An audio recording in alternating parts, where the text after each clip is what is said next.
We could fly astronauts to the moon within the next 5 years with Ariane 6. Honestly. It would need extra work on the launch pad. We would have to build new facilities. We would have evacuation issues. We would have safety issues to design. So there would be design work in an evolution step of Ariane 6. But at the basics, it would not be a big development. Hey SpaceWatchers, this is Space Café Radio, your channel about trends, awesome events and interesting people in the space sector. July 9th, 2024 was announced at the ILA Air Show in Berlin by ESA Director General Dr. Josef Aschbacher as the launch date for Ariane 6, Europe's next heavy launcher. And today, the date of our recording is the 9th of July. I'm invited to the official ESA launch event at the Bremen State Representation in Berlin. Before the official event started, I had the opportunity to talk with Ruedeger Albat, freshly retired ESA Ariane 5 project and program manager and a man that saw European launcher history from the inside. I'm very delighted of talking with him about the past, the present and the future of European launchers. I'm Thorsten Kriening, publisher of SpaceWatch.Global. Lean back and enjoy this episode. Hey SpaceWatchers, I'm here in Berlin on a beautiful summer evening and it's launch day. It's Ariane 6 Maiden Flight Day. I have the pleasure of sitting together with Ruedeger Albat, the project manager of the first hour at Ariane. Great to have you in our Space Café on this very exciting day. Ruedeger, how are you doing? Thank you, Space Watchers, for having me here. And yes, how am I doing? Quite excited because this is quite a special day. Today is the day, the ultimate test, the first and maiden flight of Ariane 6 after 10 years of work. So, of course, for all of us, this is the day. Can you give us a very brief history of the Ariane family and how that all started and how that went to where we are today? Of course, I can. And I've been witnessing Ariane since the first flights of Ariane 1.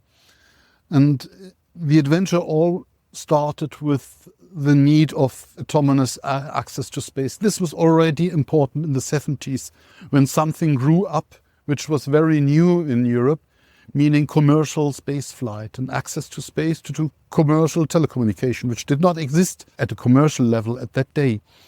And access to space was granted only by the US, which did not want to offer this commercial access to other nations.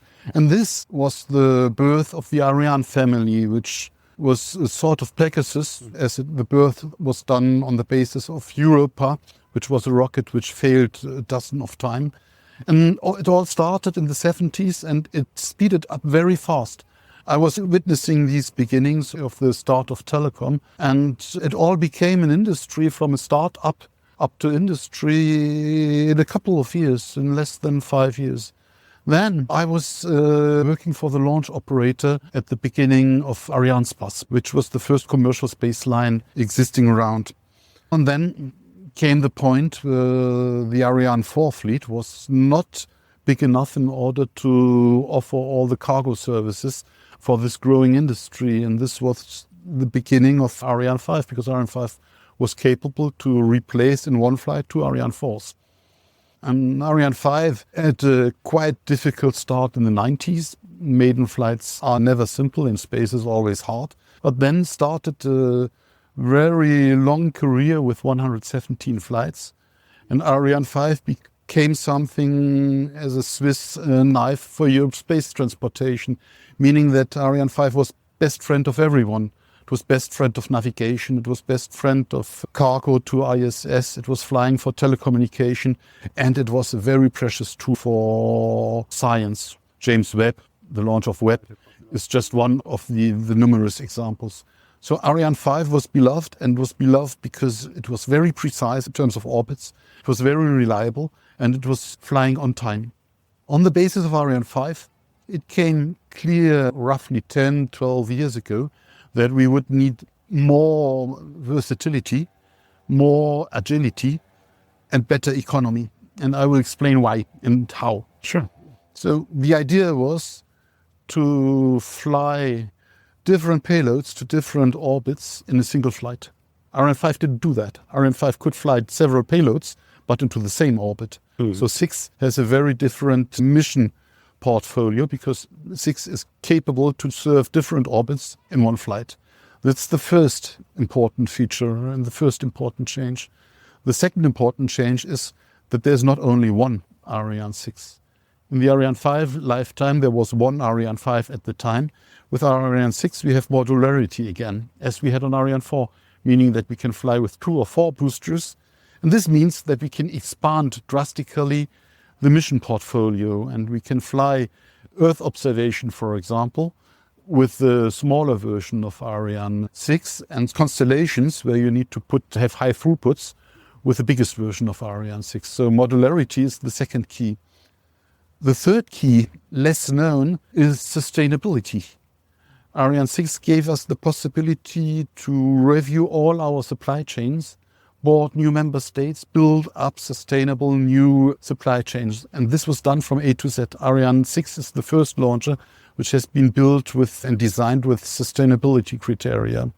So sustainability is the third point. And the fourth point is economy, meaning that 6 is designed to fly at much lower exploitation costs than Ariane 5. So Ariane 5, you mentioned over 20 years, everyone's darling when it comes to operations. So, but why ultimately was it then phased out? If you have something successful running, sure, you need something new, but James Webb, you mentioned it was the last flight, if I'm not mistaken, end of 2023. But why has this decision been made to phase it out? The better is the enemy of the good. And it's not a simple decision. I faced the same situation between 4 and 5. We all loved Ariane 4. And all the customers told us, why are you phasing out this beauty? Ariane 5 was not yet at the summit of its career. It was just learning to fly, and we took the decision to phase out Ariane 4. We did it because we knew that we would have to put all efforts on Ariane 5 to bring this baby into a good life. Now we are facing quite a similar situation. 5 is the major beloved darling of all space transportation customers. 6 has a much more interesting DNA, and we will bring it into successful orbits. So let's put all efforts on 6. This was a little bit the mindset behind this decision. So it's history repeating in that case. History is repeating in that case, yes. Okay. You tackled a few points, what is new, what is different, what is better. And you mentioned the sustainability, and I find this definition interesting to say, okay, we looked into our supply chain and tried to get a very sustainable supply chain set up, completely new. For most of us, sustainability comes with a reusability.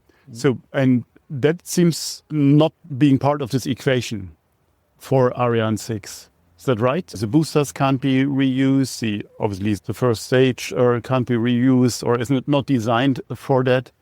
Why has that decision been made? Yes, it is at the same time right and wrong in my mind. It is right because the vehicle is not reusable, and we have reusability now around us.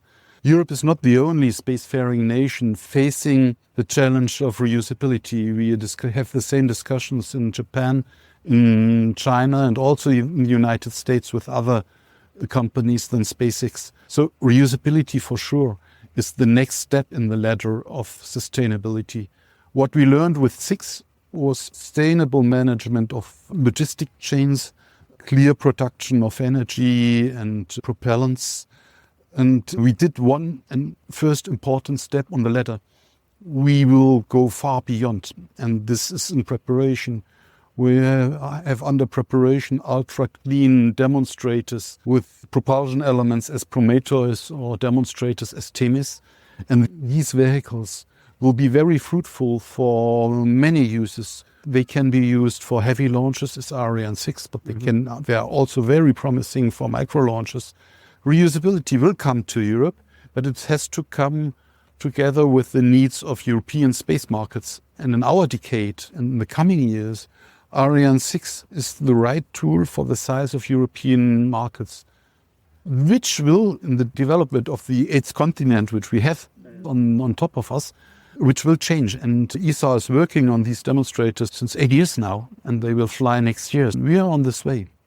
Before we talk about the future of European spaceflight, maybe you can give us some more details on what is new, what is different from the technology point of view inside. With 6, we had for the first time the opportunity to do things as simple as possible.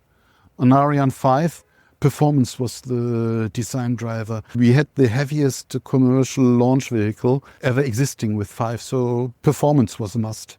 So we learned how to produce performant launches with 5.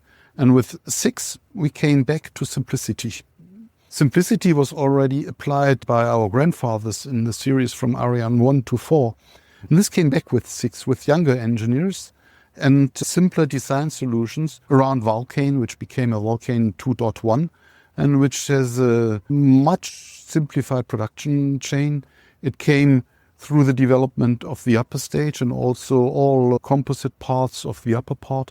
So keep it simple was the leitmotif, the master target of Ariane 6, less than performant in terms of design. This does not mean that we didn't use, when needed, new approaches. Versatile flight paths and different delivery orbits need reignition, and Vinci is a key propulsion element for it. But also Vinci... That's the second stage. That's the second stage, the upper stage engine. And also this engine has been drastically simplified. And we needed to do this to bring production costs down. So this is again achieved on R6, and this learning will be very important also for the future of space transportation in Europe. For reusable vehicles, all these benefits will be reused. So when we talk about the use cases for Ariane 6, I assume it will be in the realm of the normal use cases for a heavy launcher. So you can have heavy masses into low Earth orbit, you can have big masses into GEO and then Moon and beyond potentially as well. With that, constellations are... We have seen, I think Kuiper has placed a very big order to Ariane 6 already, but human-rated, it's not on the radar, is it? It has always been on the radar. It has already been on the radar of 5, and 6 has also a human flight capability, meaning that at the basis everything has been done to allow human spaceflight with Ariane 6. 5 was human-rated. No, 5 was not human-rated, but it delivered, for example, cargo with the automated transfer vehicle, with the ATVs, which flew to the ISS. So at the basis, 5 was flight-rated, but the development was not pursued until qualification. And with 6, we would have extra work to perform as well. But the door at the basis has been kept open to allow that under short notice. But this is a political decision of all Europeans, of course. But we have the conversation about human European access to space, if we want to say so. That is in the conversation. So when I hear you, then it is possible to upgrade Ariane 6 to be human grade. Is that correctly said? Or is it a complete new development? No, not at all. We could fly astronauts to the moon within the next 5 years with Ariane 6. Honestly? It would need extra work on the launch pad. We would have to build new facilities. We would have evacuation issues. We would have safety issues to design. So there would be design work in an evolution step of Ariane 6. But at the basis, it would not be a big development. Ariane 5, if I calculated, had an operational lifespan of 27 years till end of 23. So I think 96 to 23, if I'm not mistaken. What is the calculated foreseen lifetime of an Ariane 6? Similar to that? Or will it be shorter?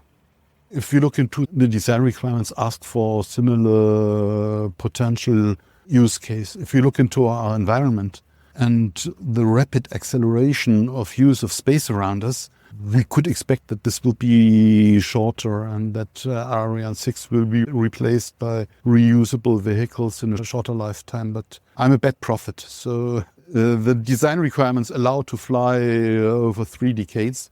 Reality will show us how fast we will go beyond when we need to put much more payloads into space. Yeah, it's interesting to see at the Eli Air Show months back, ESA DG Josef Aschbacher talked about what will happen after a successful maiden flight, that we will see potentially in December the first commercial flight and then at least 6 commercial flights already next year. And I mean, that would be really an very speedy ramp up of the A, production and B, flight operations as well. It's a strong challenge.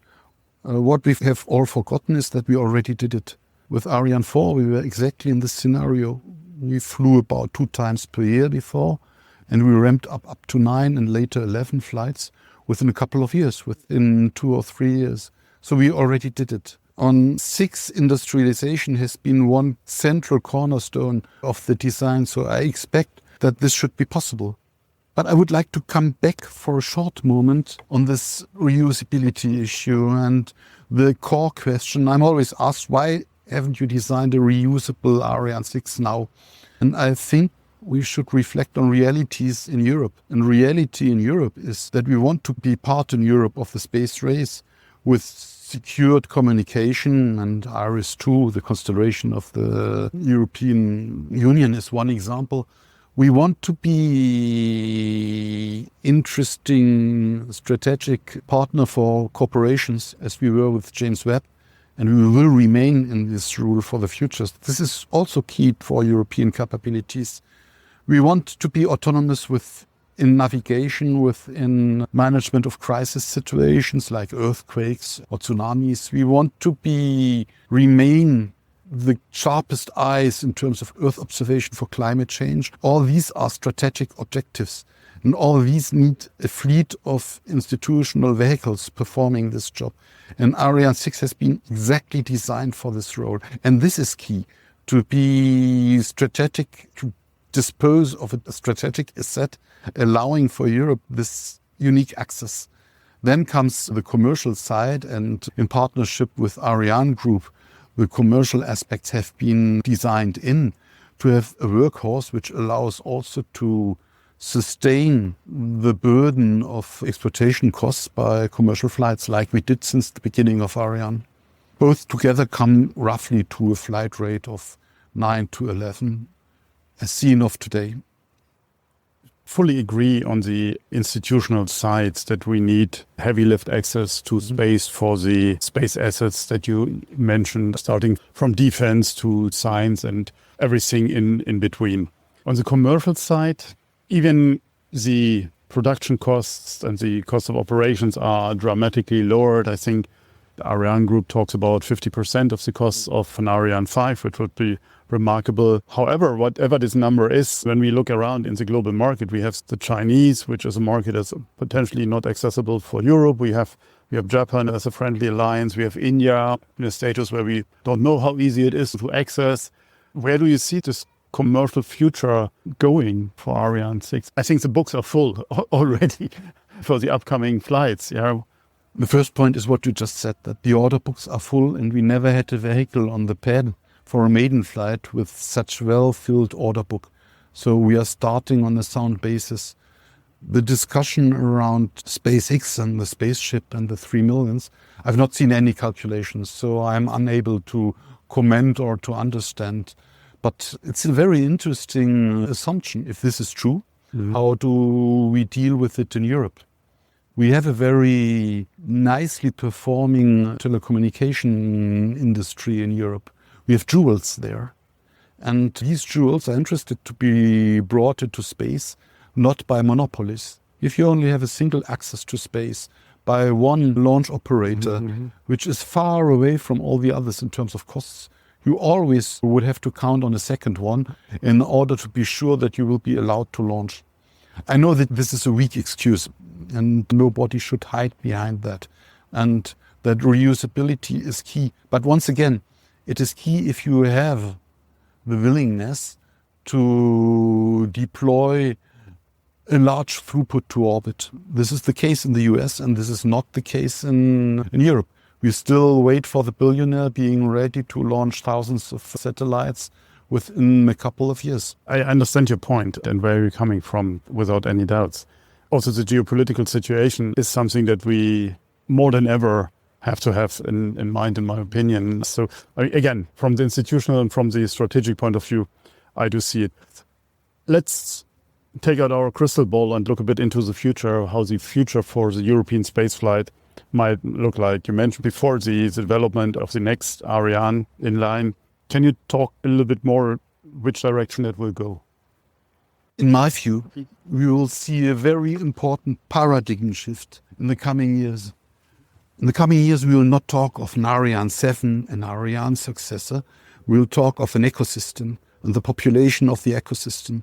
We will talk of lots of opportunities in this ecosystem, and we will learn how to use these opportunities. Today, we are flying from point to point. This is our standard way of acting, like airlines in the 50s, going from A to B, but never passing by hubs. And we are right now, the passenger transportation industry was in the 80s with the development of hubs in space. And I'm a strong believer into it. I'm believing that we will have an ecosystem with a large fleet of orbital vehicles, which will be built by lots of newcomers and startups and new players, which will deliver and feed a whole logistic chain. And launches will just be one part of it for the first step from Earth to a parking orbit. So if you want to use reusability, you need throughput. If you want throughput, you need a large debit of transportation. So if you want to create this large debit of transportation, the best way is to bring all services first to a parking orbit and then deliver by last mile deliveries all over the ecosystem, meaning around the Earth, meaning to Moon, Mars and beyond. And if you look into such an ecosystem approach, it becomes much more complex and much more interesting. And it brings room for many new players. And what I expect is that competition will really come from this ecosystem approach. I'm not a believer of competition, but this is my personal standpoint, of big rocket companies in Europe. We are too small and we don't have the competence. But what we just generate right now is this ecosystem approach with last mile deliveries, parking orbits, logistic services in space, which allow to develop this 8th continent. Can you explain it a bit deeper? I'm talking about a space warehouse, which is located at roughly 800 kilometers. And all space-based services are first transported to this warehouse.